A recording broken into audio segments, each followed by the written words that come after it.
Yeah, I call this the November 2nd, 2022 meeting of the Personnel Board, the Town of Southborough to order.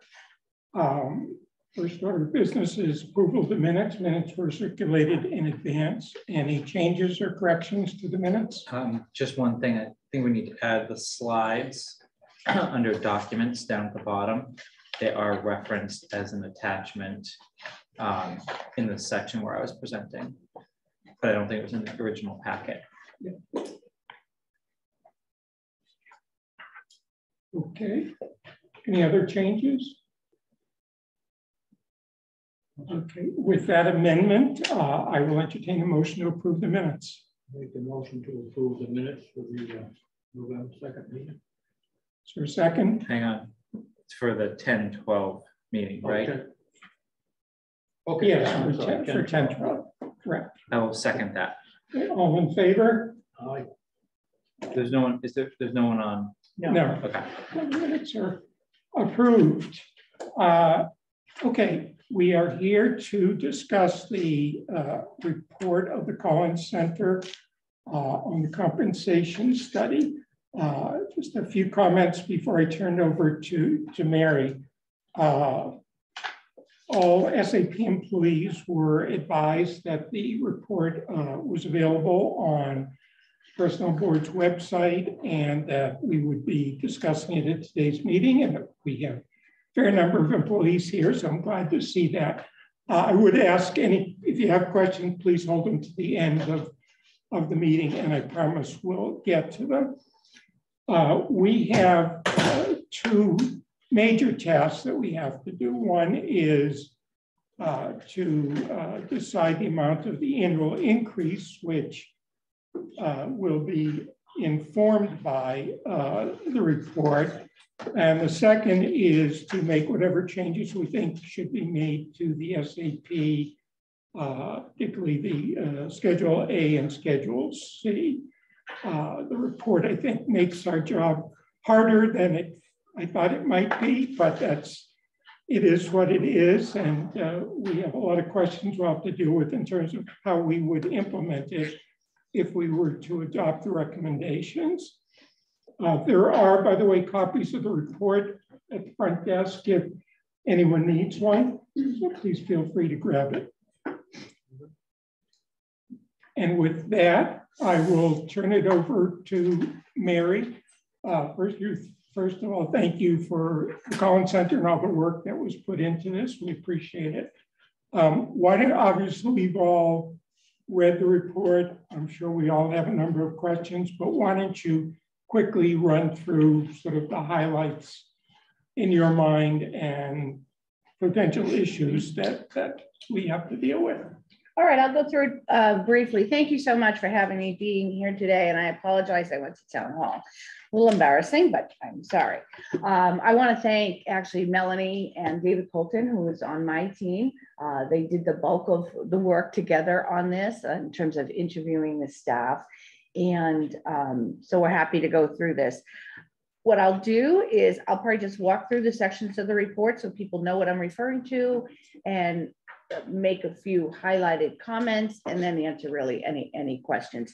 The one thing I want to say is the actual report is only 11 pages. So I see in the packet there are extra documents. They are the backup data for what we did. And you'll notice some of the charts look a little different because they're reformatted for the report. I just wanted to make sure that it didn't appear that these were part of the report. These are, quite frankly, I would make them look nicer if I thought they were going to be part, but the data is in there and that's what informs the charts in the report. So it's certainly all public information, but it's not actually part of the report, it's supplemental. So what we were asked to do, it's important to go back to what were we asked to do. You had a comprehensive study done a few years ago, and it has served you well. There have been some changes in jobs, and the personnel board in the town has been very good about addressing changes in jobs in the meantime. So I know that you have used your own system to look at things, but what you haven't done in recent years, and I want to say the survey for the report you had last time would have been FY15 data maybe. So that's quite a way away to not have salaries looked at. So I think really that's the driving issue of what are your pay rates, and you don't truly you have interesting pay ranges. So I think what I'll do is I'll just go through the report and then answer any questions. So what we do is we show you your current structure. We always start at the beginning. We were asked to take a look at the compensation rates across the board. They have two pay schedules, and entertain any edits to job descriptions. So the way that we did that is we afforded people the opportunity to fill out a job description review worksheet, which many people did. We have made recommendations based on those questionnaires to many of the job descriptions. Those are under separate cover, and we are recommending a few changes in classification, both based on the questionnaires and the interviews. Everybody who wanted an interview, who filled out a questionnaire, had an interview. So that was good. And that affords us the opportunity to get into a little bit more detail. And then what we did is we did the market survey and took a look at that and said, okay, there's two places for adjustment. One is that the jobs were reviewed and the responsibilities, the scope, and the complexity led us to believe they should have a change in classification or grouping. The other way is your market survey to show, okay, with what did the market survey show, and should we make an adjustment? Because it's a classification and compensation system. You can't look at one without the other. So both things come to play. So I'm sure those are going to be where the questions are, the why this or the why not that. So you look at on page 2, it shows you 2 and 3, it shows you your current structure.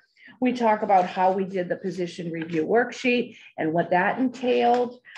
Some employees felt that it was better, which is not what we wanted, but we made it work, that they referred to other titles and said, that's what I do, versus telling us why their job description should be tweaked or changed. What we were able to do, though, is in the interview, speak with people about that and get the same information.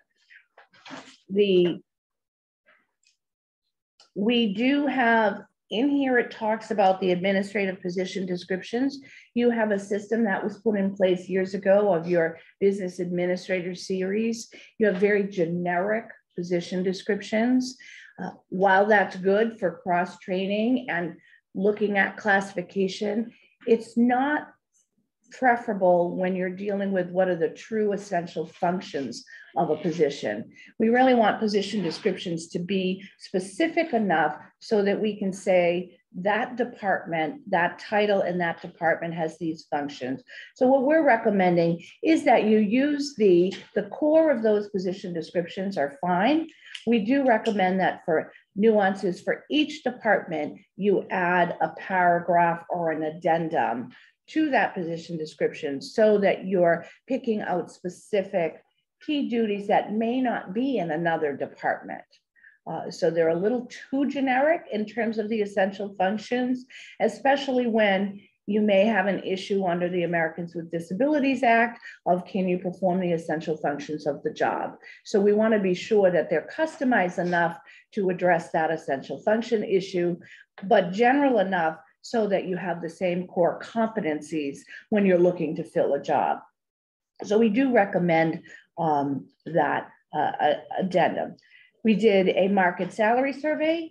We did use municipalities that the personnel committee said that they have used in the past. So we didn't just do the abutting municipalities. We used the municipalities for the survey that was recommended to us by this body. So And you can see there the ones that were listed. We got a very strong response. 12 responses is a pretty good response these days for a survey. And we feel confident that the data we have is accurate. There's always nuances though. And we tried to tease some of that out. You happen to have a finance director who's a treasurer collector. In many municipalities, that position is not the finance director. So you have to weed through some of the data to coalesce that when you're making a recommendation. In many municipalities, the town accountant is the finance director. Sometimes they're standalone. So without doing expansive data research into hours and hours to call and get that data, we're able to coalesce that. And we have good backup data from the municipalities where they put in their responses to our survey. So that's one factor. We make an effort to compare apples to apples across municipalities. Some positions are easier to compare. A building inspector or a building commissioner, for example, is fairly standard because it's very strict statutes across municipalities. Town clerks, whether they're elected or not, have the same statutory responsibilities across municipalities. Where it can be a little challenging is in the administrative positions. I will tell you, business administrator is not a common industry title in Massachusetts. So having the ranks of business administrator, 1, 2, and 3, or 2, 3, and no number after it is not as common. But the duties are common when we're able to compare. So what we are able to compare when we do a survey is if there are titles. The more common titles are administrative assistant, department assistant, administrative clerk. But we're able to figure that out when we look at the survey data. We're able to say that position is at that level. So that can be a little bit of a challenge, but we are quite frankly used to that. In terms of your compensation, a large issue that we talk about on the bottom of page 4 and on the top of page 5 is that you have inconsistent pay ranges across your structure. That is inherently unfair. Why would one person take more years to get to maximum than another? There's certainly different pay rates by grade, but to have a town-wide system have different ranges is not a best practice. It's not a recommendation that we would sustain. You have different pay schedules, and we understand why that happens. You have an A group, a B group. Sometimes it's union, sometimes it's non-union, sometimes it's part-time, it's benefited. So we understand that. But if you have a title of administrative assistant in one schedule at one pay rate and a title of administrative assistant in another schedule with another pay rate, that's inherently unequal. So we are recommending that you adjust your schedules to absorb the C schedule into the A schedule and standardize the percentage. Now, what we were able to show, the largest percentage group is your A8 level, which ironically is your primarily department heads. When you see in the survey, their minimum pay is well below the market in many places. That's an indication, but your maximum pay is pretty close to the market, not that bad. What that tells us is your scale is too big and you've either added onto it or it's morphed over time. A 42% pay range is very large, as is in your C group, the 50% pay range.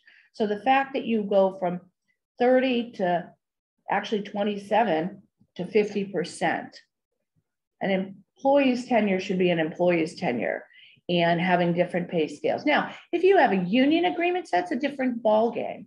But if you're looking at your pay scales, why 30% is the industry standard, and that's what we are recommending. And so when you see our recommended pay ranges, what we have done is we never want to look at the minimum pay of the market to set the ranges. We look at the maximum pay and work from there. So what we did was look at the market survey, we coalesced that with your current structure, and we recommended 30% ranges. So when you look at the recommended classification structure, which starts on page 5 and goes into page 6, what we did is we absorbed the C structure into the A structure based on the existing ranges for those titles and looking at the market. The tricky one in that is, quite frankly, the C5 grouping. The market shows one thing, the current structure shows another. So I would actually say the board may want to look at that one and opine on where the best place is for those positions. It's a little tricky. The way the current incumbents are being paid might fall into one group over what we recommended, but the salary survey data for those two positions don't align either. So I think that's really a decision point I would ask you to take under advisement and take a look at it. So when we look at coalescing the existing pay, the existing range, and the ranges we recommend. So whether that's, where we think that should fall, that's on the line, and that's a judgment call. And the board may want to make a recommendation on that. So what we have done is we have some recommendations. You can see on the bottom of page 5, most of them at the beginning are just moving the C into the A schedule. And we do line up the administrative positions. So then we see, so you can see on the top of page 6, that moving the 2 C5 positions to A6, it could go either way. It could be an A7. I think you need to evaluate what titles are in the A7 and say, are those similarly situated? One issue that we did encounter in some of the work is that we don't have the full rating system you use. So we have our system, but so many of your positions seem to be grouped appropriately. Made no sense for us to apply our system to every single job. Your system seems very intact and there's just a few tweaks. So I wouldn't undo that. So then we get into the changes, which most people in the room are interested in. It's the middle of page 6, where we talk about what positions should be changed. We are making a recommendation that your finance assistant department heads be moved to the A6 level. Not only is that because of the review of the position descriptions and responsibilities, but even more so because of the market. Even if you take out some of the outliers, these positions are well under the market, and they're all statutory positions. So when you look at those assistant department heads, they all have statutory authority.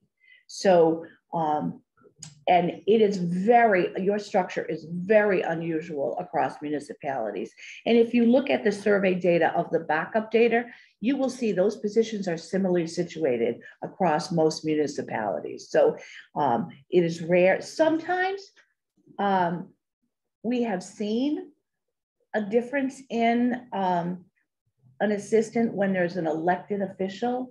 The theory is maybe the elected official isn't a full-time employee and the assistant is really running the office, that sort of thing. So, but our analysis of the current structure and how people operate is that those 4 positions should be in the same classification, and the salary data indicates they should be in the A6 level. The assistant town clerk salary survey is a little bit lower than the finance position. So that data is a little bit less per hour, but we believe having the internal equity is much more important than the outlier salary data. So we're recommending that those positions be moved to the A6 level. The other recommendation is a change in the public works business administrator. These positions that are the key administrative in your your larger departments are complex with different payrolls, different procedures that go on, different complexity. So we do recommend a change in the public works. You can see that. We recommend a change in the fire department administrative assistant.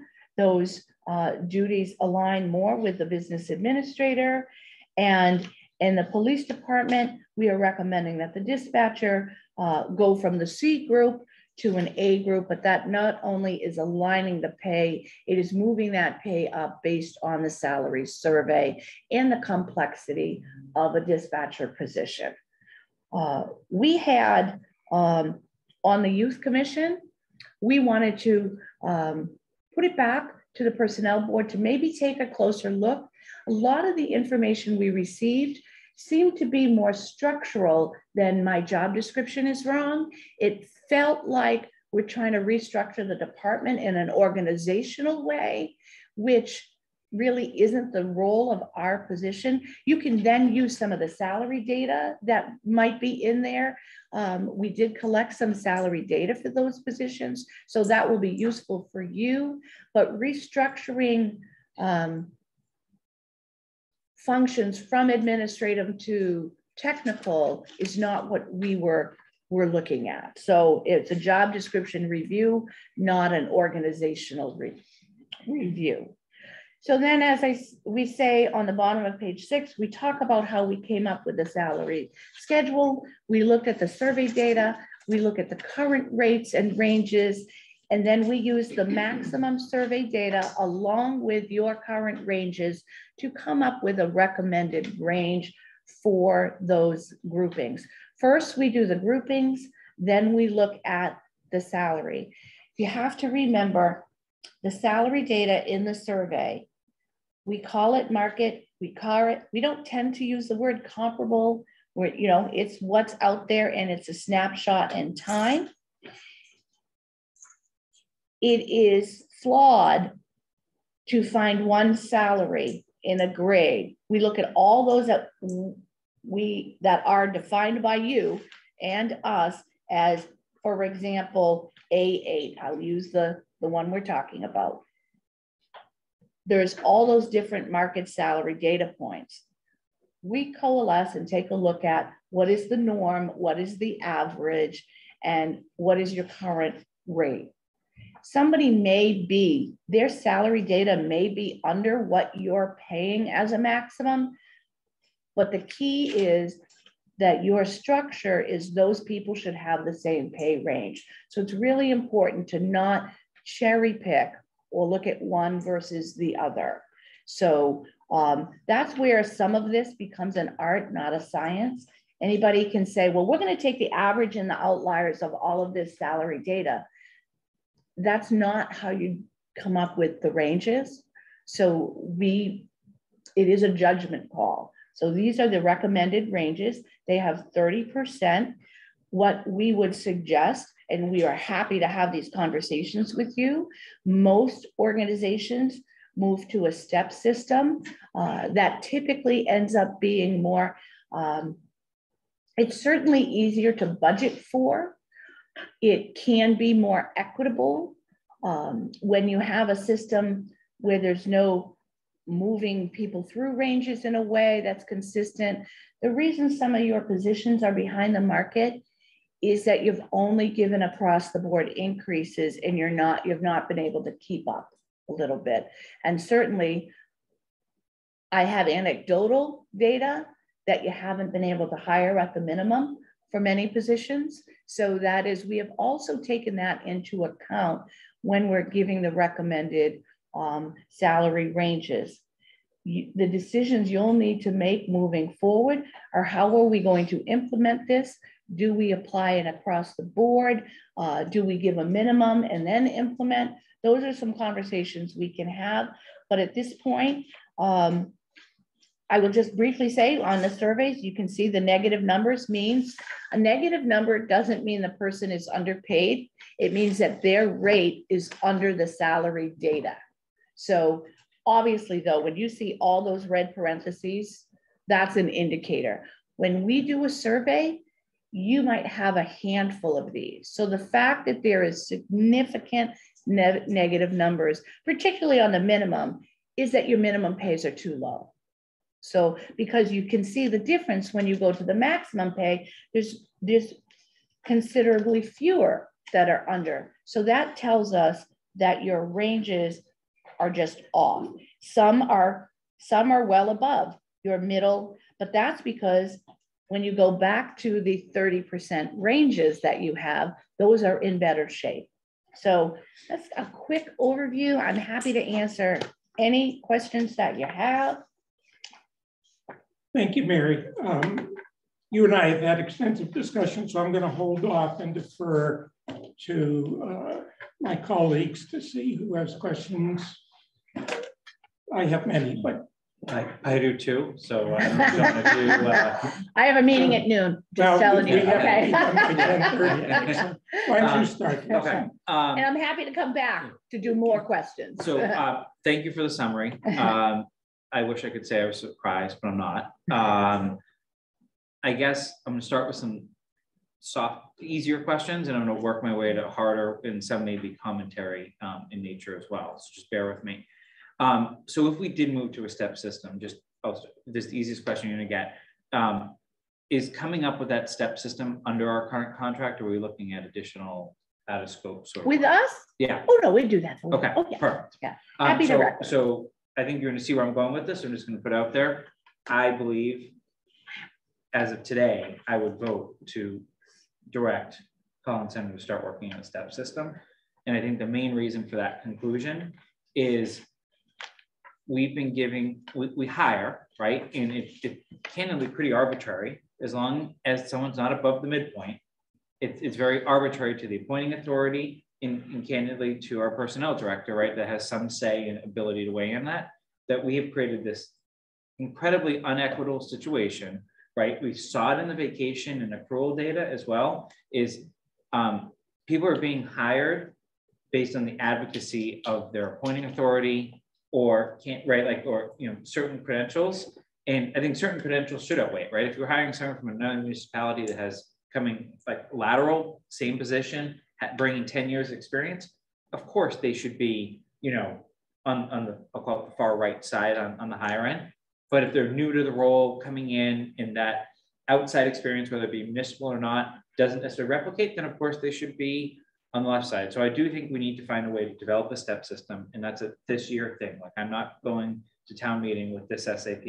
Again, regardless of what we do with the employee handbook or not, I know it's a ton of work. It's gonna be a huge financial impact too, and I'm not agnostic to that, but we have to get this right because I think it goes to retention and recruitment, right? The two words we've talked about ad nauseum on other topics on personnel board, at least as long as I've been on it.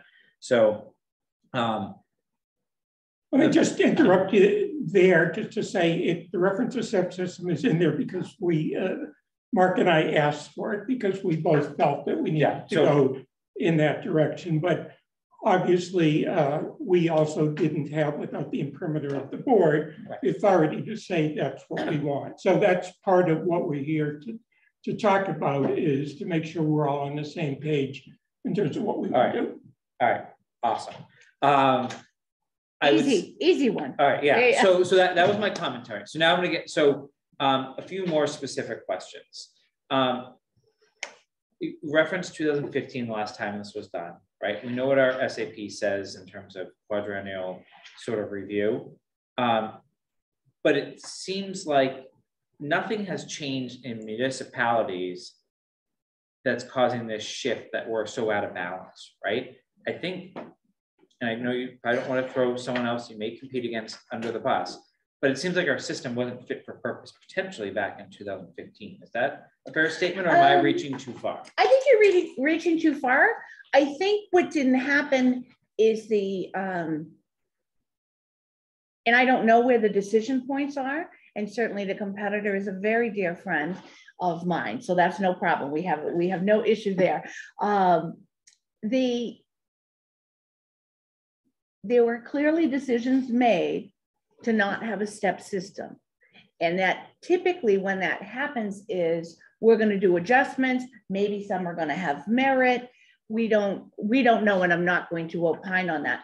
However, what also didn't happen is I don't know how you move people through their ranges. And if you were, It seems so like. that's your That's the problem. decision point, because that's where the inequity has come in. Yeah. So when we talk about an implementation system of moving people through, we would recommend whether you use step systems or quadrants, like if you've been here more than this many years, you've got to be at least at the, those are policy decisions. I think the structure, I've seen the report, perfectly reasonable. You know, I think it was what the living, breathing life after the report is where there might have been a disconnect.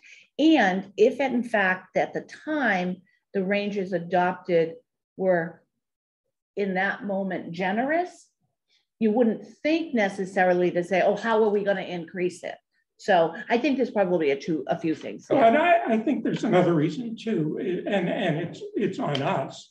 And that is the data that we look at, from, you don't use the term, but we'll say comparable towns, where when we see 2%, 2%, 2%, 2.5%, we're only seeing a part of the picture. Right. And we're looking at that saying, boy, we're at 3%. We're doing better than everyone else, when in reality, we're falling farther and farther behind. Because they have a step. Exactly. So I think the system that was put in place was right when it was put in place in terms of the numbers. But over time, because of how we've analyzed the data, we've fallen behind. It's our decisions we've made that have caused that, not a flaw. It's just my view of not a flaw in the information we were given. Correct. And the other thing is we've treated adjustments to the salary schedule on a sort of ad hoc basis. Some years we don't do anything with it. Some years we bump it. So it's really, I take responsibility. It's decisions this board has made that I think has led to the problem. Okay. Jason, we did have steps. You do know that, right? Yeah, I do. Well, yeah, and I think it's very clear when you look at any union contract, forget it, doesn't matter what the union is, right? That's always in our data package, right? And you see them going steps 1 to 7. It doesn't matter what union they are, the number's bigger than 2, unless they've gotten something else, right? And I think that's, I mean, it's very clear. And the board went, before any of you guys went, it worked great. And then they were trying to introduce merit and a step, a merit and a cost of living, and it got real blurry at that point. Yeah, my view, and I can be convinced otherwise, is in the step system, right? There should be recognition for years of experience in tenure with this municipality, and you should know predictability where you're going to get to up to a certain point. Some people may max out day 1, right? They maybe should be at the max because they've been in the role 25 years and served the community well, and so be it. You know, then when we rehire that position, when the person moves along, you know, obviously there may be a reset there, but also we also know that we'll have this quadrennial review that we need to stick to make sure that that top end of the range is the right number. All right, so here's a few questions. On the job descriptions, you referenced people had the option to tweak, and you specifically called it youth and family, that you thought it was more than a tweak. I think the personnel board, and then we may have a policy on this, Barry can keep me honest, likes to actually vote on those job descriptions if it falls within ours. Like, how do we differentiate? Like, when I see people moving 2 grades in particular is like my red flag. Like, did someone tweak something in the job description, or was the job description just never fit for purpose? Like, how are we going to, from a process perspective, understand what that department head said? Again, I go to some people just better advocating than others, like right, you know, and I just want to make sure that those that had a really good advocate, or really kind of maybe we're putting things in the job description that we as taxpayers never signed up for, right? Like, for example, we may have some very strong individuals doing the department head's job, and naturally things from that department head's job description have slipped down into assistant, or we'll call it someone doing the work. And I just want to make sure that we have balanced that, right? That We're not paying top end of the range for a department head that maybe is under contract even potentially, and that's now slipped down into someone else's role. And because I think it goes beyond the personnel board, I think we have a job to advise, right? In particular, select board, advisory, and any other appointing authority. Like that something may be more of a restructuring, right? And something may have shifted. In most cases, it's probably fine.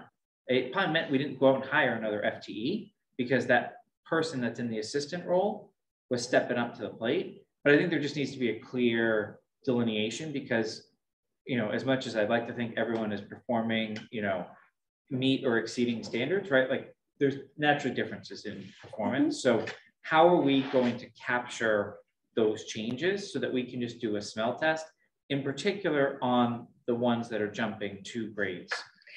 So if you're ever looking for a job in this, the call-in center is always hiring. You're hitting on the key points of all of this, and we're really good at those nuances, okay? So you're talking about 2 or 3 of the factors we look at. You have,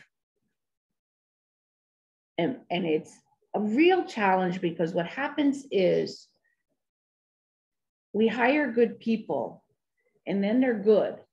So we give them more duties outside of their job description because we're going to use them for the talents they have.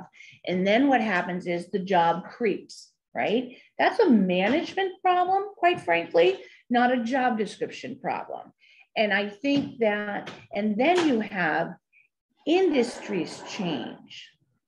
We're seeing youth and family services changing everywhere.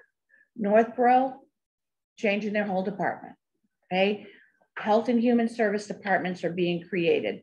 This type of work is morphing. Police departments are hiring clinicians. It's a little bit deeper dive in what do you, for that structure, we're saying you need to do a little deeper dive rather than just looking at a job description and adding duties, because they may or may not be doing those when we look at a classification review, we're not creating new job descriptions for future. We're reviewing what are they doing now. Some of the comments we received in some of the other job descriptions were, well, I'd like to try to grow this position. We didn't opine on that. That's not what we were asked to do. Now, the issue of jumping 2 grades, and I know which positions you're talking about, I could argue that, you know, maybe a few go up and 1 come down, but looking at your current structure, especially at that level, at that assistant level, the pay rates are very close together. Those are the smaller ranges. So when you say, oh, you're going up a grade from a 7 to an 8 is huge at the maximum, but not from a 4 to a 6. It's not significantly different. And that rate will fall in those ranges.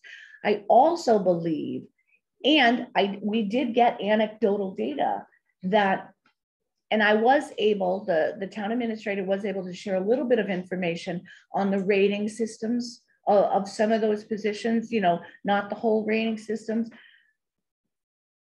In our humble opinion, the evaluation of the complexity of the statutory financial positions, it is unique that they are all lower than. So I think that's a flaw in your system right now. I'm actually not questioning the financial ones. I'm an accountant by trade, actually. Okay, so I get it, and I've seen in municipalities in particular. So the other ones that have the changes are the factors that you look at when you have an administrative position that is the sole administrator. And when you look across most municipalities, and if you look at some of the data, you will see the big few are police, fire, DPW. They have more complex organizations. They have more staff. There's more payroll complexities, those sorts of things. Some of them do contract work, some of them don't. So those are the ones that you see are that can be moved quite frequently.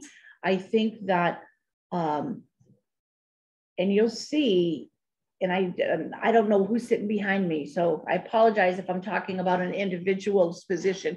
But again, we look at the duties, not the people. So the fire administrative assistant was woefully misclassified before. And you know, and then looking at the duties and the nuances as compared to the others, not quite at the level according to our evaluation of the police and DPW, but certainly meritorious of an adjustment, at least to the business administrator too. So those are some of the nuances that you look at. Because at that level, your pay rates are such, it's really about the internal comparison. So, and it's really hard not to make it be about the person. And that's why you hire somebody else so that it's not about the person, it's about the role and the responsibilities and the duties, which goes back to the flaw in your position descriptions that were so generic. Because those things are true. When you read those generic job descriptions, anybody could fit into anybody's, almost, you know, and it becomes one of the unique nature of those positions. So that's one of the challenges. So for those positions that we're reclassifying, we need to go and the position descriptions need to be revised. Yes. So that they justify, because we're moving some of them because the market data tells us these people should be at this level. That's where they are everywhere else, but here, there, here, we have to move them up. But we obviously have to have consistency between the job description and the compensation, because going forward, if we add a position, we have to know, we have to use your tool going forward, and it's going to tell us where it falls. So that's something we have to take on, is approving, making sure that these position descriptions are all updated to reflect apparently what their true responsibilities are or should be. Yes, and don't ever say yes, but yes, and we looked at that. The required education and experience requirements are very similar, even in the ones that are in 3 different grades. So in one case, the town administrator was able to show, and this we actually disagree with the weight of the points of supervision in your existing structure, extremely heavy. And the analysis of who is a manager, who is a supervisor, who is a work leader. So those points are significantly different than the way we would apply them. But you're right in that they will need to be tweaked to comport with the system. The education and experience, quite frankly, are not different across some of those positions. And quite frankly, if you're changing them in general, the issue of 2 years of college is not something we recommend. So it's, and then the way that they say 2 years of college and this many years, or a degree, or this many years of high school, it's about the competencies. And so that might be something we want to, you know, discuss moving forward. We don't typically see that language. You've gotten away. Now I know why it says that, because it used to say associate's degree, and people don't have associate's degrees as often as they used to, particularly in the administrative series of positions. So, and if the question is, if you have 3 years of experience and not 2 years of college, can you do the job? So we need to go back to what is really required. And as you say, people know what phrases to put on something to cause it to be another point factor. So we're all getting really good at that too. And I'll get back to you, Jason, but I want to give John this. My background is all in fire administration. So, like, you know, what's the difference between the job description for the fire department administrative assistant versus the police department administrative assistant? Now, in the police department, I know that they do the payroll, the bills, whole bunch of other stuff. But why is the fire department less when I would be led to believe that she's probably doing all those things? I don't think the chief's doing it. It could be, but. Sure, sure. So I don't have the actual revision of the data. I can get that for you. I did not do those interviews. There was a determination that it's not as complex. So we can take a look at that and I can get that to you. A determination was made that it was not as complex. And that goes also to, although it doesn't really impact us, that would be a 3-grade jump. You know, it's significantly, and it might be, I don't know how long the person has been in the job. Why was it an administrative assistant before? Why is it now? The analysis of the positions were done that it was in fact not at the same level as the police. And I can get you that information. I don't have it in front of me today. The only, as far as administration, the only difference I could really see would be confidentiality, you know, in the police department versus the fire department. That might come into play more. But I will say this, in the past, I think those positions have been, you hit on it about personnel was getting involved or whatnot, but they were in one case severely underestimated.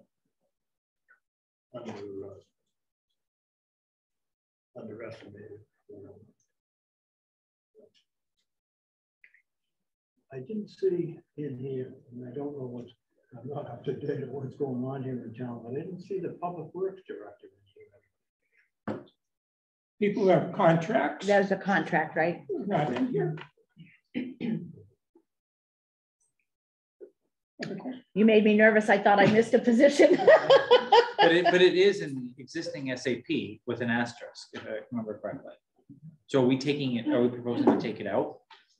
That's up to you. Well, we deal with this all the time with the contract positions because they can go in, you know, can change from year to year, and we've done different things with them.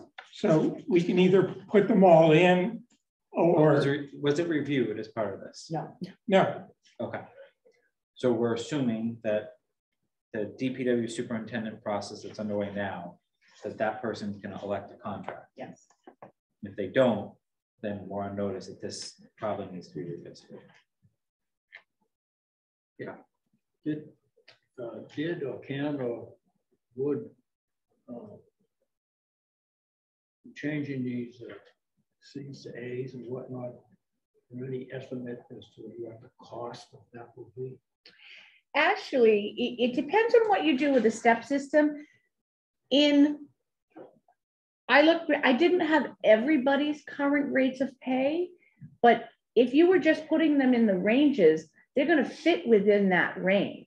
So putting people in the ranges isn't what's going to cost you. It's if you put them on a step and you come up with whatever, and we can work together, and I can give you some recommendations on what other municipalities do. You know, where do you place somebody on a step, and what factors do you use to consider what puts them on a step? Most systems start from the first instance of place them on the step that gives them an increase. Now, some will say, well, that's not fair. I'm getting a 1 cent increase and I'm getting a $2 increase. Some municipalities say, well, we're going to roll this into our across the board increase. So we're going to guarantee everybody 3%. And then we're going to place them on the scale that gives them an increase. But that 3% was going to be your cost anyways if you did nothing. So that's where it goes back to what is your policy decision of what you're going to recommend. What the factor in the cost will be how big your steps are. If you have a 3% step, which we certainly don't recommend, because you will then adjust by a cost of living or an across the board plus a step. The industry, our recommendations of late has been 2% steps, so that then you have people, then you can apply a cost of living or an across the board, and everybody gets at least something. Because if you have larger steps and a COLA, and then you've got people at max, they're getting nothing, you know, so those are the decision points you're going to have to take. But implementing, if you were just doing ranges and not steps, you'd just be right, unless somebody's below the minimum that we're recommending, it wouldn't cost you anything. But the point is, how are you going to move forward and implementing it? So we recommend, and I will recommend when we talk about this, that you come up with what your across the board would be for FY24.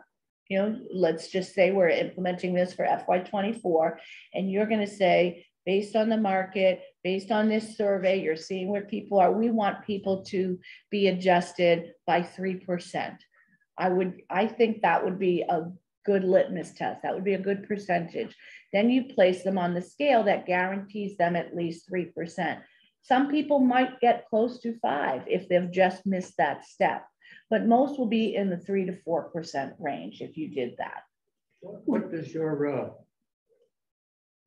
what would your step system look like? So many years, like? If we have a 30% step, you could have 15 steps. You could do 2 1/4 and have 12% to 12 steps. So it really does depend on what you want that step increment to be. What we have seen recently is 15% steps. Some organizations use that as tied to merit, that you could give somebody more steps with merit. Those are all policy decisions that you all have to make. So it really is our conversation of what we want to do. What's the norm in other communities? The norm that we have seen is 2% steps with 15 steps. 15 steps? Yeah. So one of the challenges that we have is, I believe there are about 40% of our employees are below these recommended minimums now. So, and this is what you were talking about. If you go to a step system, I guess it's easier in a sense to deal with that because you're just plugging them in to the step. But how do you deal with those people vis-a-vis the whatever percentage increase we should then grant across the board? Mm-hmm. So are we bring them up to the minimum and then giving them an increase? No.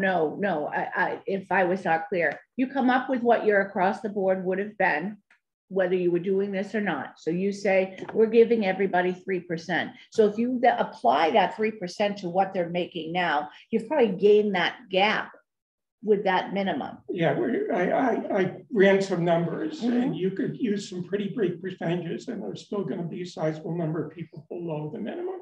Mm-hmm. So that's what concerns me, how we treat those people fairly, but to the extent you bring them up, you impact the people who were sort of at that level. Mm-hmm.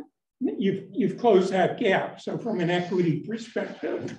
Well, I think that the policy decisions you need to make are, you're never going to gain back the 7 years of inequity if it exists. It's just, we need to move forward.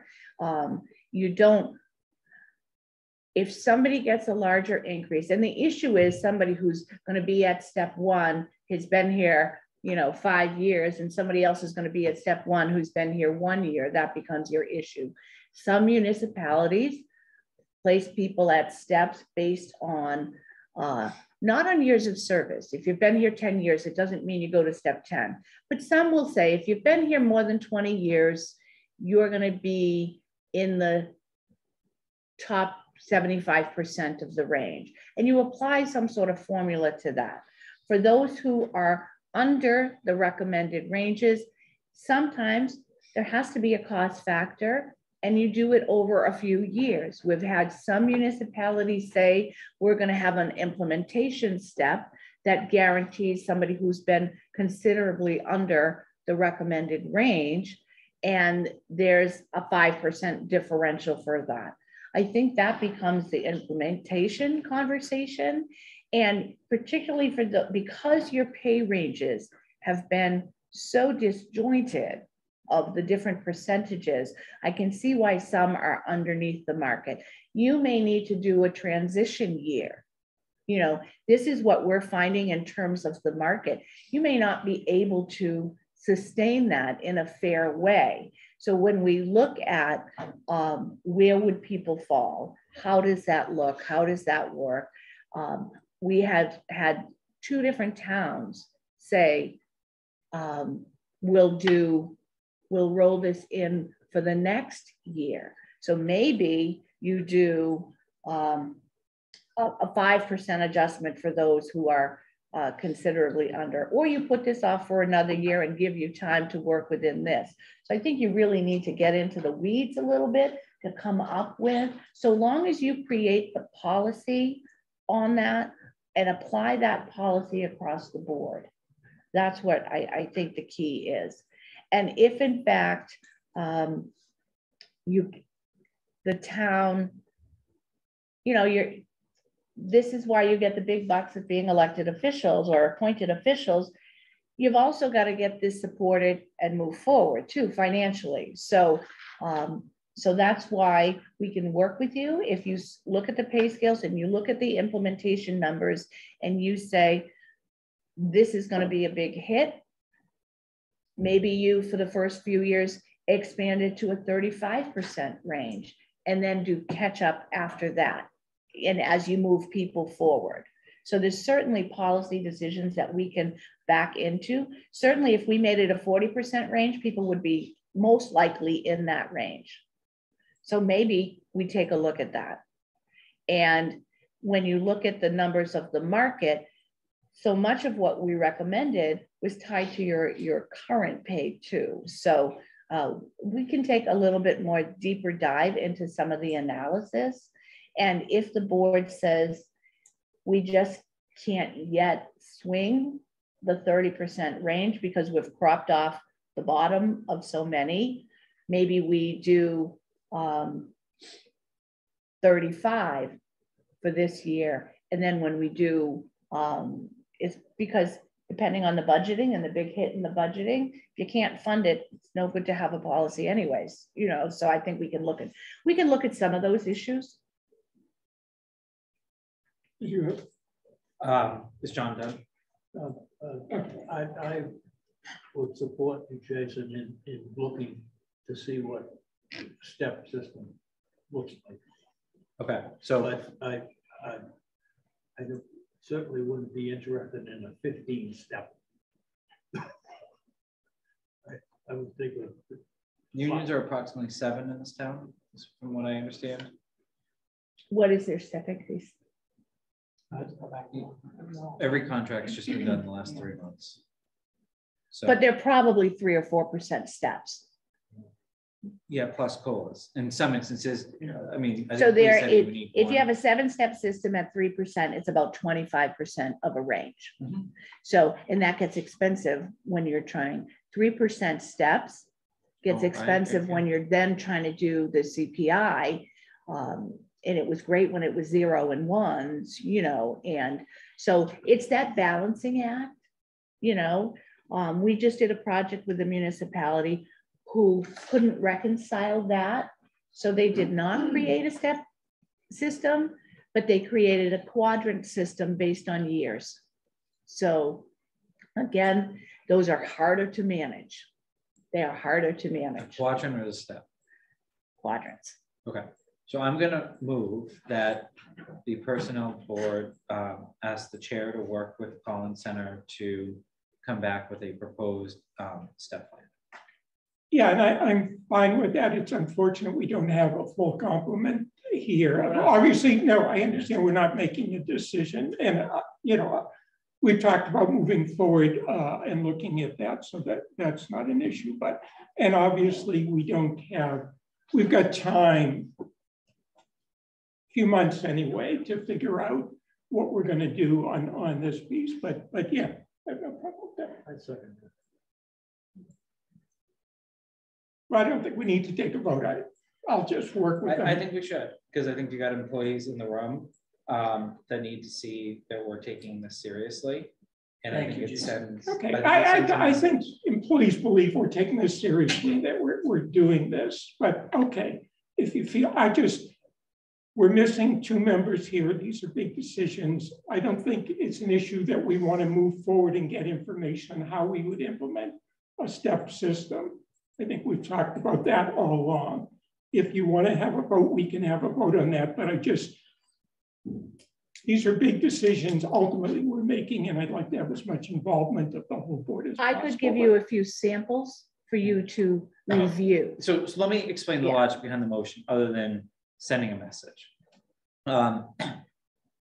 We don't have months. We have probably maybe 1.5 of, looking at Paul as a member of the finance team.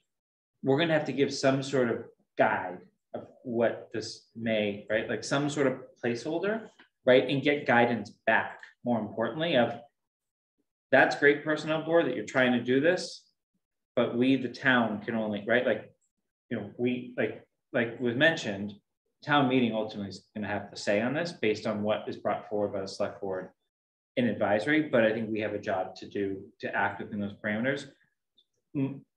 The reason we can't wait like 4 meetings to then decide to like move forward with at least investigating a step system. No one's saying we're going to a step system today. Is I heard 40% of our employees are below the minimum. I think, did I hear that right? Yeah.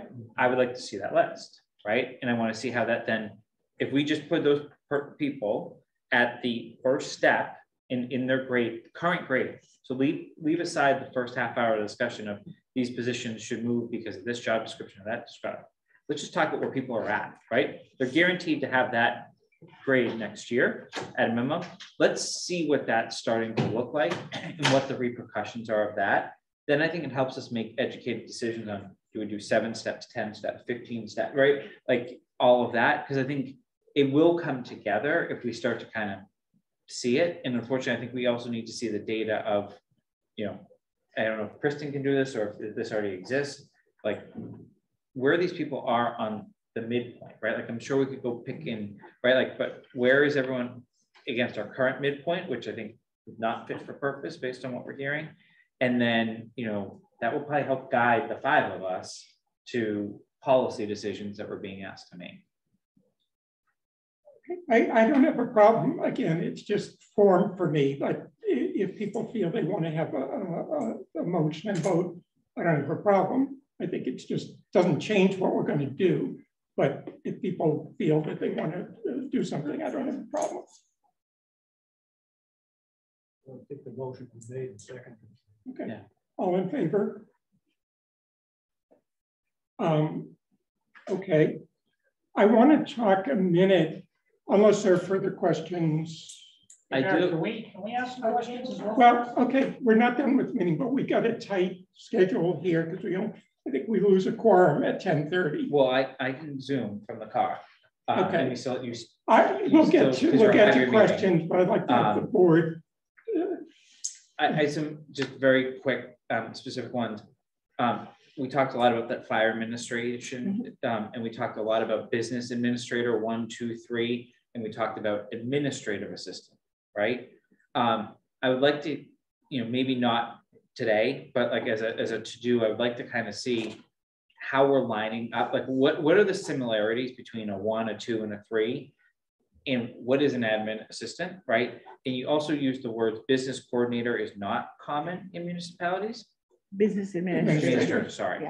Yeah. But we have we used, and then you also said something about to John's questions about the fire business administrator had different roles and responsibility than the police business administrator. You don't have a fire business administrator. You have an will administrator. if this, Yes. Yes.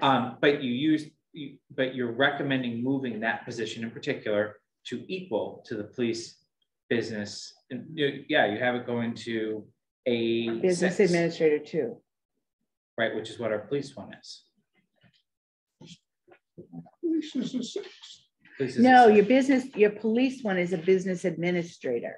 which is A6. And the fire is being recommended to A5. Okay. So what I'm trying to say is I'm trying to Get at those nuances. the nuances Yep. of like what, like, right, and what is an What are the admin differences? assistant? Yep. And if you have recommendations for titles that we should be changing these to more Okay. holistically, I'd like to hear that. Two other public safety related questions, just mainly because there's been a lot of talk about it in town. We are in the process, we just have a new police chief that was our lieutenant in the SAP. My guess is that position is going to be advertised and filled soon. When you looked at the lieutenant in particular, how did you factor in Quinville? Because we have a specific stipulation in our SAP related to Quinville, and the union contract actually, I believe, grandfathers Quinville even after it went away for those employees after. So I realize it's a very specific nuanced question, but realizing that there's an active recruitment there probably, I think it would be helpful to understand how you're factoring in Quinville based on the wording of our SAP. So we did not receive any review sheet on police lieutenant. So the classification is what it is. And when you see the salary survey, if it's in there, it depends on what other pays are in that. I could double check the backup data on that. So we didn't factor Quinn. We ask for base pay. So Okay. whether people answered that or not, we can look. Okay, so can you meet with Chief Newell, who's now our permanent chief, who was the lieutenant? My guess is you didn't get an answer because he was filling both roles at the time, and it was probably been awkward to answer it. So I just think it's important that we understand that going into that. And I don't know if there'll be what the salary ranges are and who's in the range, like, because obviously we may have decisions to make this year on that. I'm happy to follow up offline with that. We collected salary data on that title, and we were not asked to look at that classification Why? because anybody who wanted their job description reviewed filled out a questionnaire. But we had And I'm we happy had a to do police it. chief on Happy to administrative do it. leave. Happy to do it. So Yes. yeah. How's that? Yeah, Yes. okay. My last question is on dispatcher. That one, similar to the public health nurse, you're moving from the part-time schedule, the COA public health nurse is moving into the Schedule A. You're moving them into a range that looks to be $8 to $9 different. How do you factor that in with other municipalities that use it more as a per diem schedule for that position? Like how when the police chief, who usually makes the recommendation on that, how are they going to factor in someone that's coming in to fill the same position? Like, is it going to be based on experience or stuff? I've just seen it in more of a per diem schedule, not a part-time schedule. And we do have that option in our SAP. So I don't know if you had looked at that or not, or if there were any comparable towns that staff that same way. We did not do a staffing study. I will double check to see if people answered in a way. However, work is classified by the duties being done, not the hours it's being done. So this was portrayed as a regular position, not a per diem position. And that's the salary data we tried to collect. Whether somebody is 5 hours a week or 50 hours a week, it's the same duties. So I'm not sure we deal with this all the time with call firefighters and well, that's what I'm saying is they're not, my understanding, in the police chief, when you're talking about the lieutenant position, I will follow up. And maybe the fire chief may be helpful too, but my understanding is they are allowed to select they're not regularly scheduled. They pick up shifts as their schedule allows. I don't know what that population does for other full-time work, or if this is their only, but I just. Your point is if they're casual, is that the same rate of pay, and is that what we surveyed for? Right, they obviously all have to do, there's one person in that dispatch center at a time, right? They all have to be able to answer the phone and get whoever needs to be there.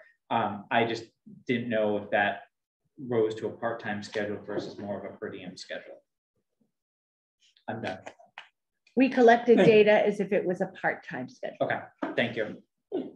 Let me just a question on process. So we say to you, as we have said to you, we want you to develop the step system, show us what it would look like. And so you're going to give us back a grid that's going to have X number of steps in it to be determined. The devil then is in the details of plugging in individual people to where they go on that grid. And we can, I guess, then determine what the cost to the town of doing that step is. Then we have to determine, okay, you know, some people are getting a 3% bump, some people are getting a 6% bump, whatever it works out to. So then we have to figure out, okay, and I'm just talking out loud here, do we then have to figure out, okay, on top of that, we're then going to give an across the board increase? Or I suppose it's theoretically possible we could say, well, we don't need to do one now because people have been brought to the level they should be. I'm struggling with that, if that makes sense. So we will always, all day long, every day, recommend you guarantee a certain across the board increase. And that serves as your COLA. Everybody's at least going to get that. Then you implement your system. You wouldn't implement it and then add that. Okay. Okay. I'll stop there. And that's something we do need to decide at our next meeting is what the percentage increase will be. But I know a number of people had questions, unless anyone else on the board. John, you go. We have to, as a board, talk about that in the town's position, because the wording in the SAP, the way it is now, says that position is guaranteed certain benefits under the that are under the SAP, but in fact, the lieutenant is a contractual employee after negotiating with the town administrator. So, yeah, they're not a contract. It's not an employment contract. There is an agreement with the Board of Selectmen about some benefits that are carried over.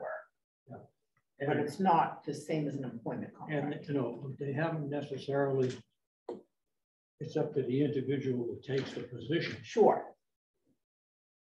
He can give up some, so there's an ambiguity there that the SAP gives them certain benefits, but in negotiating whatever he's negotiating or sign, he could give them up. But yeah, that to me doesn't make any sense. I don't know if that's a topic for today. Yeah. No. All right. Yes. Mary, I got a quick question for you. Can you look at 4, 5, and 6, what we currently have? Yeah. 4, 5, and 6, you said the ranges were kind of similar. You're looking at, Mary, look at 5 mostly. We have 3, 4, 5, 6 positions. You're looking at moving out 2. One of the things when this was originally done, and the management team didn't really have any input, didn't have any. Why wouldn't we do that in just 2 instead of 3? We just wanted to get your thoughts on that. Do you think we really need 3 different grades for those? You think there's that vast of differences in the position? I think that's a fair question. I think that and this is where I'm going to sound, I feel terrible like that. I'm Mary, by the way. You're who? Oh, nice. The scope of this project, quite frankly, was not to evaluate your whole structure. Yep. It was to be a job description review. In many times, the board may want to consider condensing, but then you would have to do you would need to re-rate all of the positions in those 2 groups. We see that often. I hear what you're saying is that you create a larger band, and we have not reviewed that. Have I seen that happen before? Yes, but only after each position has been the point factors. I can see in the 2015 report what the total points were for each of those positions. And there's a reason why they were put in different grades. So that's where the most important thing in a classification study is those points. Then you apply the salary. So I have to say we didn't look at that. We weren't asked to look at that. If the board wants to pursue that on its own, or, you know, again. Actually, let me reshape that. In other towns that you see, is that unusual to have it 3 or? To have what? I'm missing your point. Like that you have 4, 5, and 6. You took those positions. I mean, is that typical to have 3, or would you more see that in 2 different grades? Just in general. Are you talking all titles or administrative titles? The administrative. Just looking at between 4, 5, and 6. Okay, just so I missed your point. You made a great point that they're very, very close in ranges and pay. You know, you made some great, and I'm just wondering, is that something down the line that maybe we just want to go to? We had, when that originally came out, Mary, we had a lot of people, oh yeah, he's a 4, and you know, he's a 6. How can they be 2 grades? It caused a lot of havoc. It depends on the size of the organization. Often we see administrative titles get condensed from 4 to 3. So that you have, let me use the traditional civil service titles. You have a head clerk, a principal clerk, and a clerk. You know, what happens over time is people have not liked the term clerk, people have not liked the term secretary, administrative assistant. Sometimes the model now, quite frankly, is administrative assistant, department assistant, and administrative clerk. That's the industry standard that's out there right now. So when you have the administrative assistant, they're typically the administrative assistants to the chief, to the board of selectmen. You have department assistants that are your general staff, customer service facing the public. We see that across the board in assessing and planning, but that's not unlike your business administrator one. So really what we're saying is it's on the fringe of, you know, you have I call it the silent, because the police one is silent, it's business administrator, and then it's 2 and 1, so it gets a little wacky. And so the administrative assistant at the C level is really the one that should not exist. Is that, you know, and I don't know whether that's what you're saying. We're merging that into the A schedule. So, but theoretically, even though there's a different rate of pay, that's the point. You've got administrative assistants on an A schedule and a C schedule with 2 different rates of pay. If that's what you're saying, I agree with you. You shouldn't have that. But you do have 3 levels of administrative assistance. That's what I was saying. Okay.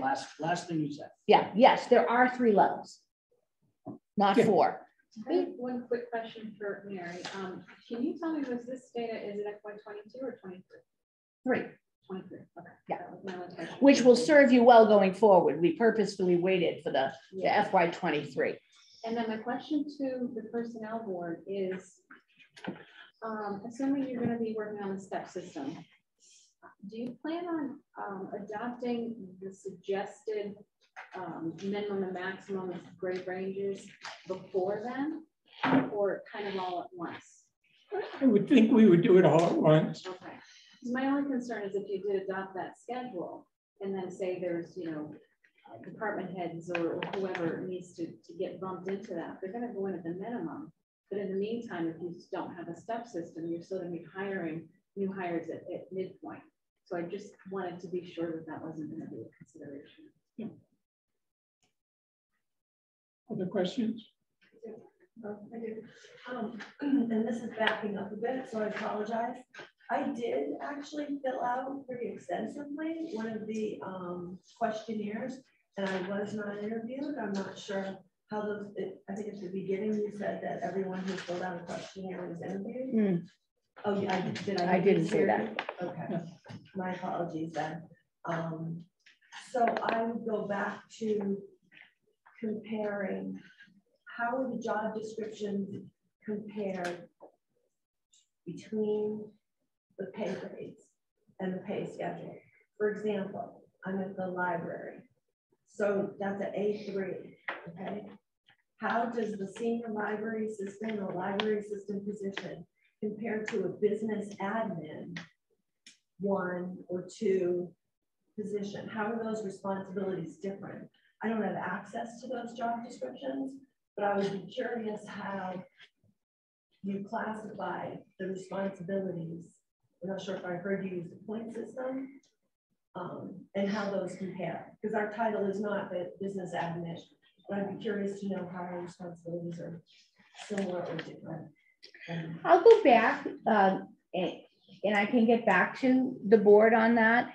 So, and again, I didn't hear who you are, so I don't know what title you're in. I work for the library. And what title are you in? Right now, I'm a senior library assistant. Okay, so you're a senior library assistant. When I filled out the questionnaire, it was just a library assistant, so I'd be curious about all of the positions over there. None of us are called admin. Okay, and you're currently in the A2, or you were when we started this, the A2 level, the library assistant level, correct? Correct. Okay, and now you're at the A3 level as a senior library assistant, correct? Correct. Okay, and your question is what? How does that job position compare to, or job description, compare to a business admin that's an A4, or even a business admin that's an A5? So what that goes back to is the report of 2015, where there were point factors assigned to it. So we can take a, I have the totals. So, well, I think it goes, I'm sorry about what you're saying. we were not asked to reclassify all titles. We were not. Jason, so it kind of goes back to Jason's point a few minutes ago on how business admin 1 and business admin 2 and the A4, A5, all those different categories, how they relate to one another, and how the other gentleman's comment about the fire department and the police department and how those get recategorized to different, an A4 and an A5 for the police and the fire. It just kind of goes like comparing between departments, not just within the department, on how those. Sure. I mean, the theory of classification is you look at the job duties of each and they fall into the groupings, and the report that was done in 2015 established this classification structure based on a very valid, objective point factor system. I will check. I did not do, I don't want to speak for my colleague. And my comment was anybody who requested an interview was granted one. I will look back at the data, but the questionnaire that you're referring to was for the library assistant, and you've since been moved, correct? Is that what you said? That you're now a senior library assistant? Right, and the job description still. I'm asking you what job you were in when you filled out the questionnaire. Library assistant. Okay, I'll look back at the data. So that right now your separate point is, now you're saying, why is a senior library assistant not the same as a business admin 1, correct? Is that your question? I guess my question is, how were the job descriptions compared when they had a different title to something that's in another grade? Can I just maybe answer this? Well, and it goes back to what Mary was saying. So in 2014, it was 2015, the consultant we had then looked at the job descriptions and graded them all based on a scale that consultant had. So if something came, a business administrator 2 on their point scale was a 5, and a senior library assistant on their scale was a 3. If there have been changes since then to cause, then the department has to come to the personnel board with a revised job description, which would then be graded to see, is that still a 4? Should it be a 5? So it doesn't, nothing in the grading has changed. They looked at the grading that was done. We didn't task them with taking their scale and evaluating all the jobs on their scale. She just looked at, and I think rightfully so, unless the job descriptions had changed, their scale is going to produce something that looks very much like the scale we used before. It's not going to be that much different. I guess that's my misunderstanding then. But then how did these other jobs warrant a change in, because those job descriptions were looked at and found to not be appropriate. They were changed because it was found that they were appropriate at a different level. Yeah, I'll just reiterate the process. So if people felt their job descriptions were wrong, they filled out a questionnaire. Using our evaluation tool and our knowledge, quite frankly, of classification, we can see whether edits warrant or change the point structure of any job. So was there a change in a job that was, had the job morphed in responsibility? Did that change the points that are assigned to move it to another grade? In absence of any change in job description, there is no change in the structure. Okay. Thank you. Barry, the job descriptions in one location? Can you go and find all the jobs? Access to those? Vanessa? Yeah, they're on the shared drive. They're not in a public folder, but they can be moved to the public folder. I would think they should be on the personnel board's website. I was just going to ask Yeah, that. they Can can we be get put there those? too. We have all of them. So that's something Yes. that we'd be able to access. Yes. Yeah, that would be great. I think you guys could do that. With the caution, it sounds like there's some updates that are needed. Yeah, and we've got to figure out a process because we can't put the cart before the horse. We can't be upgrading them until we've actually approved a revised job description. So there are a lot of steps that we have to go through here. John? It's kind of a question and a comment, Barry. Is there going to be a possibility that the town is going to actually examine taking where people currently lie within the existing scales and moving them over? So some of the 25th percentile, we move them to the 25th percentile. Some of the 30th, they go to the 30th. And my reason for asking this is I can only give my example, and I'm sure this has affected other people here as well. When I first started in my position 9-some odd years ago, I came into mid-grade. Within months, they did a study. They had to give me, I believe it was $750 a year to give me the minimum. So now I'm almost back up to mid-grade. I really don't want to go back to minimum again. As we're looking at retirement as we get older, we need to base our retirements on market fairness. And basically your new chart is what the market is paying. And say I stay another 10 years, someone 20 years in a position, if this happens again and we don't do steps, I could be back at minimum. This is not equitable. So if you heard me say, oftentimes there are policy decisions that need to be made on where do we place people?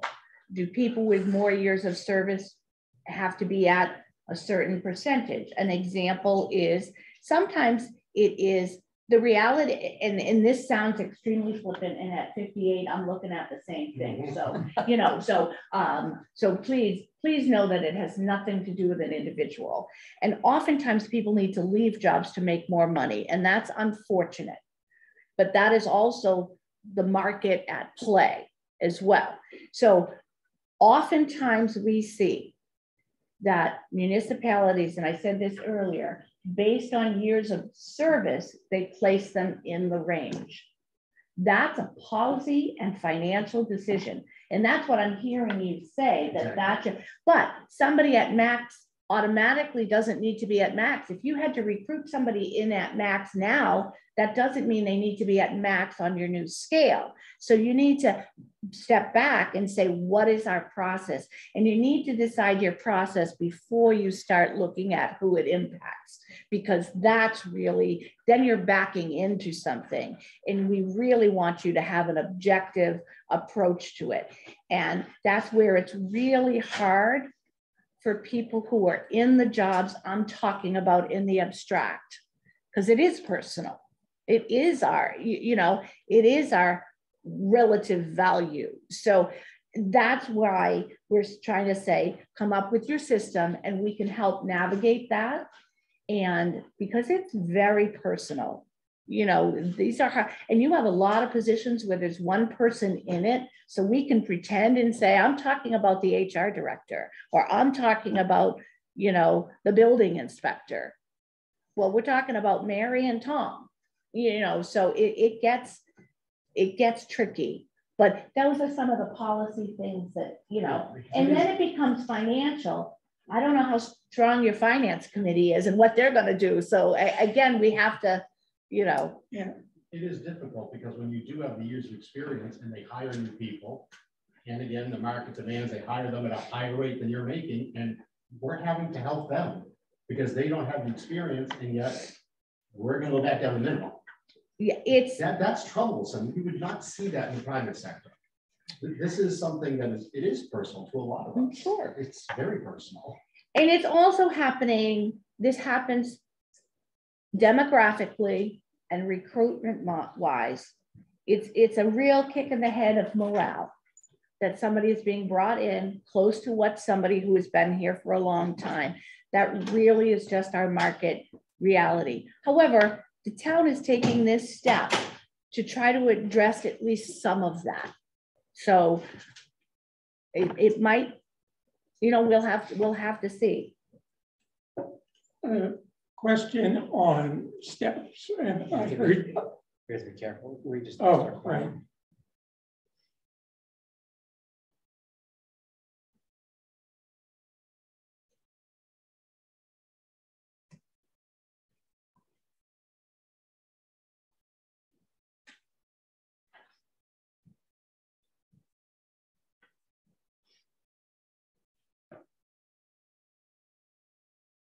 Okay. Yeah. My transition was within 5 minutes. Okay. I just have one question. I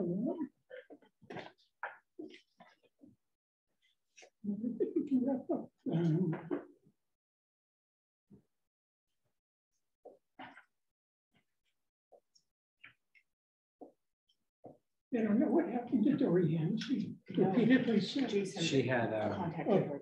IT issues. She couldn't get a good Wi-Fi connection. Oh. If anyone does log on the Zoom, Michelle or her, can you let me know? Yes.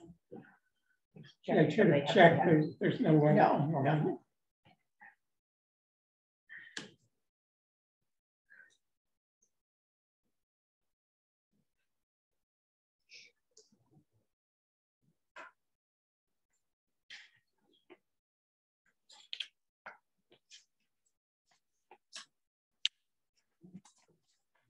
We're done with these core issues.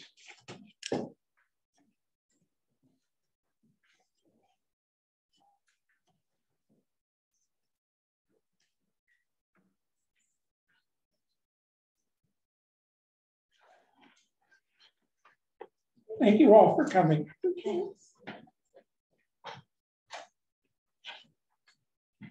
Mary, thank you. Great job. Take care.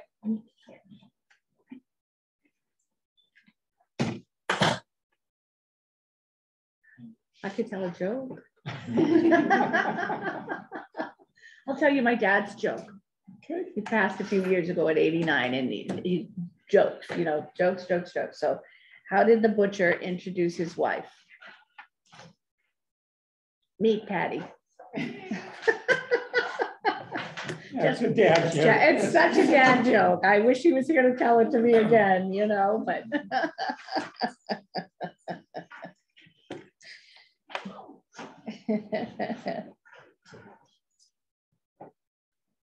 I was doing a training yesterday in Marlboro, and, you know, I gave on hiring practices, so I gave that joke. It went over well.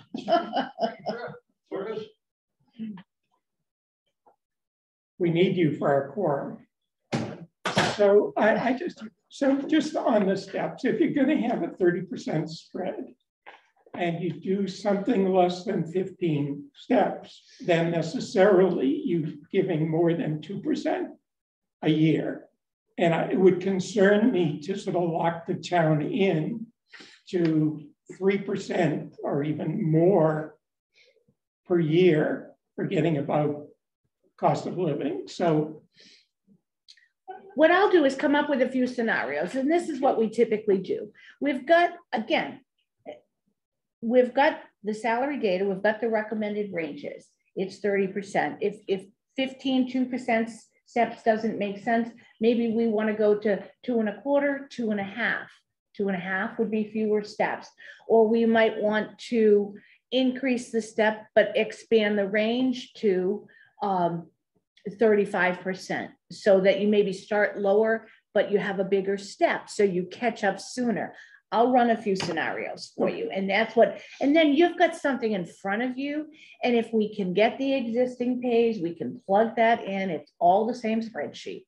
You know, this is, you know, so if we do that, and if we're going to help you with that, we would need the hours per week, because you have a lot of people who have different hours per week. So in order to use, and what your budget would be, 52.2, or, you know, so if that's provided, we can run a few scenarios for you. And it's all tied to the spreadsheet in Link. You're only changing it, you know, it's not a challenge to do. And then you get the fun of coming up with what is the policy impact on those things. Okay. We have a ton of work to do in the next few meetings. Anything else? Okay. Any other business? No other business. We've had public comment. I'm not going to worry about calendar. We've got a meeting scheduled for 2 weeks. I will entertain a motion to adjourn. So moved. Second. All in favor? We are adjourned. Thank you all. Thank you very much, Mary.